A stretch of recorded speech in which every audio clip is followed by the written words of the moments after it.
बहुत मुकम्मल दलाइल हम दे चुके हैं और बेंच बहुत सारे पॉइंट्स पर ऑलरेडी क्लियर है। हमें इस बात पर कुछ क्रिटिसिज्म का सामना करना पड़ा कि साइफर केस बहुत स्लो चला है। मैं साइफर केस स्लो क्यों चला है, मैं उस पर 2-3 बातें ज़रूर करना चाहूँगा। पहली बात यह है कि जब जज साहिबान स्लो असिस्टेंस और एक केस को समझना चाहें कि केस ऑफ फर्स्ट इम्प्रेशन है और उस पर पहली दफ़ा हाई कोर्ट फैसला लिखने जा रही है, इसका ये भी बेस्ट इंडिकेटर है कि इस तरह के एक्शंस पर आज दिन तक पाकिस्तान या हिंदुस्तान में कभी किसी प्राइम मिनिस्टर या फॉरेन मिनिस्टर की प्रोसिक्यूशन कभी हुई नहीं है। तो ये केस ऑफ फर्स्ट इम्प्रेशन, इसे कहते हैं हाथ सीधा करना आसान ज़ुबान में, कि ये पहली दफ़ा हाथ सीधा किया जा रहा है। इन अदर वर्ड्स, ये क्रिमिनलिटी है भी या नहीं ये देखना है।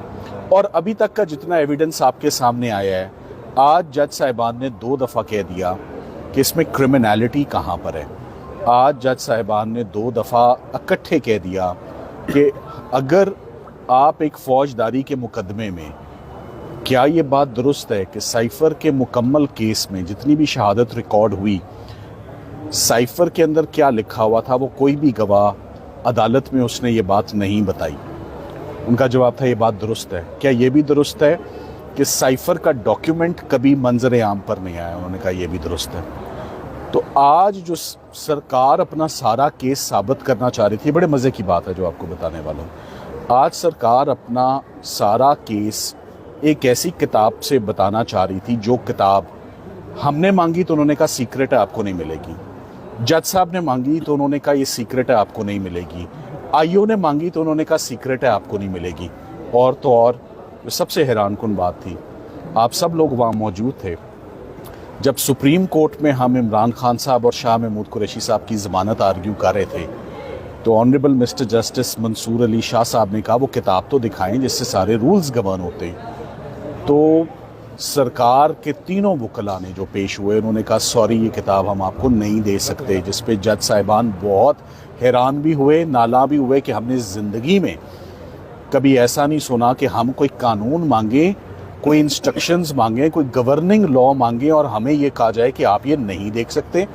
सो जिस कानून को कोई देख नहीं सकता, उस कानून में जज साहिबान ने आज एक आहिस्ता आहिस्ता करते करते एक सवाल पूछा कि क्या ये बात दुरुस्त है कि आप इस केस में सजाए मौत मांगते रहे, और क्या ये बात दुरुस्त है कि जज साहब ने सजाए मौत तो नहीं, आपकी झोली में ठीक ठाक सज़ा जो है वो दे दी हुई है, 10-10 साल और 2-2 साल दे दी है। उन्होंने कहा ये बात दुरुस्त है। तो उन्होंने कहा ये आपने सज़ाएं ली हैं साइफर या उसके कंटेंट्स या किताब जिससे ये मुस्तफ़ीद हो सकते थे, उसको दिए या सामने लाए बगैर। तो ये आज 2 दफ़ा ये सुनने में आई बात कि जो भी शक होगा ना किसी भी पॉइंट का, उसका फ़ायदा मुल्ज़िमों को मिलता है और उन्हीं को मिलेगा। अभी सरकार ने अपने दलाइल जारी रखे हुए और लंबा कर लें। मैं पहले भी कहता हूँ, सरकार ने ये मैच जीता था हमें बाहर फेंक कर। हमने कभी भी उनको बाहर फेंकने की बात नहीं की। हमने कहा आप उनको दिल खोल के सुन लें, हमें कोई जल्दी नहीं है। हमें जल्दी थी, हम चाहते थे ईद से पहले कोई अच्छी बात मिल जाए, नहीं मिली तो नहीं मिली, तो फिर अच्छा फैसला ही लिखा जाए आने वाले टाइम के लिए, लोगों के लिए, वकला के लिए, स्टूडेंट्स के लिए, रहनुमाइयों के। साइफर क्या बुलाए। और आज जितना आराम आराम से सरकार अपने केस को पढ़ रही है, जितना ज़्यादा कानून को पढ़ रही है, उतनी गहरी जो है वो खड्डा उनके लिए खुदता जा रहा है जिसमें वो गिरते जा रहे हैं। कल का दिन अहम है, कल के दिन ये अपने आर्ग्यूमेंट्स को कंक्लूड करेंगे, वाइंड अप करेंगे। मगर साइफर का केस इम्पॉर्टेंट इसलिए था कि हमारी पहले दिन से एक हिकमत अमली होती है, और वो हिकमत अमली ये थी कि हमें किसी भी सूरत चौथी दफ़ा एक केस को दोबारा रिमांड नहीं करवाना।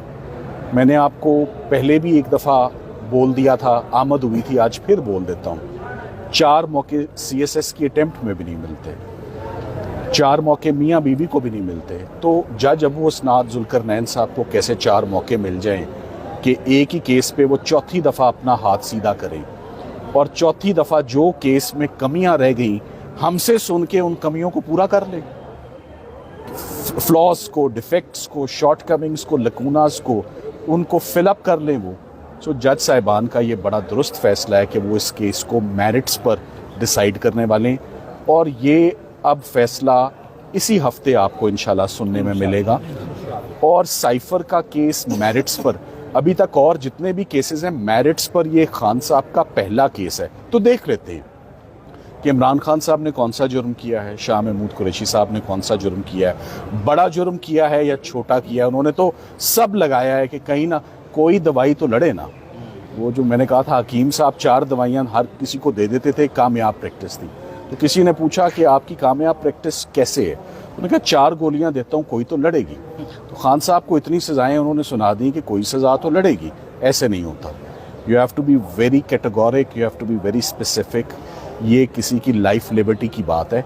ये बात मैं ज़रूर कहूँगा कि जब एक वज़ीर आज़म बिहाइंड द बाज हो, जब एक seasoned foreign minister behind the बाज हो, तो उनकी एक टॉप प्रायोरिटी बनती है। इमरान खान साहब को बिल्कुल स्पेशल नहीं ट्रीट किया जा रहा। अगर मैं ये डिमांड करूं ना, बिल्कुल स्पेशल नहीं है। स्पेशल ये होता है कि मैं कहूं आज ही फैसला सुना जाएगा। मुझे इमरान खान साहब की और सब लोगों को इमरान खान साहब के केस में आते हुए 2.25 माह हो गए साइफर आर्ग्यू करते हुए। रमज़ान से पहले, ईद गुजरे 2 हफ्ते हो गए, ये रमज़ान से पहले आर्ग्यू करना शुरू किया। सो अब बहुत मुनासिब होगा इंशाल्लाह, मेरी जज साहब से यही तवक्को होगी कि साइफर का केस एक आध दिन में सरकार अपने दलाइल मुकम्मल करके, तो हमें जो हक है, अगर एविडेंस को स्मैश हुए 15 दिन हो गए हैं और ख़ान साहब और शाह साहब अगर अभी भी बिहाइंड द बार्स हैं, तो ये ज़्यादती है। हमने ज़मानत किसी दिन नहीं मांगी, ना ज़मानत मांगेंगे हम।